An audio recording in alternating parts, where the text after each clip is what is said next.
আজকে তোমাদের জন্য নিয়ে চলে এসেছি what I it in a day in anniversary special. আমরা সারাদিন কী কী খাওয়া দাওয়া করেছিলাম। প্রথমেই তো খেয়ে নিয়েছিলাম রাতে 12টার পরে কেক কাটিং করার পর কেক, যেহেতু আমরা বৃন্দাবন ছিলাম, বাকি বিহারী মন্দির রাধাবল্লভ মন্দিরে পুজো দেওয়ার পর ওখানে পুরোহিতের কাছ থেকে পেয়েছিলাম প্রসাদ, যেটা অমৃতের সমান ছিল। তারপর খেয়েছিলাম একটা দোকান থেকেই কচুরি।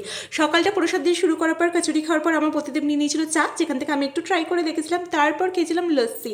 বৃন্দাবন মথুরার লস্যি তো খুব ভালো, তবে স্পেশালি নিধিবন যাওয়ার আগে দোকানটা থেকে আমি লস্যিটা খেয়েছিলাম, যেটা আমার ভীষণ ভালো লেগেছিলো।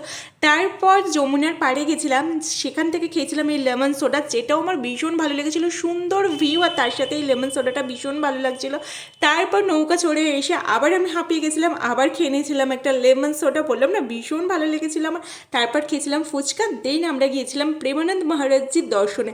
ওনার দর্শন পেতে আমার মন প্রাণ এমনিই সব ভরে গেছিলো, কিন্তু আমার প্রতিদেবকে চা খেতে হবে, তাই ও চা খেয়েছিল। সেখান থেকে আমিও একটু ট্রাই করেছিলাম। অ্যানিভার্সারি স্পেশাল ডিনার তো থাকতেই হবে, ছিল ভেজ বিরিয়ানি, তার সাথে পনিরের একটা কিছু আইটেম ছিল, দুটোই খেতে ছিল ভীষণ ভালো। রাত 12টার পর আমার প্রতিদেব আমাকে চকলেট দিচ্ছিল হোটেলে গিয়ে, আমি সেটাই খেয়ে নিয়েছিলাম। চলো, রাধে রাধে।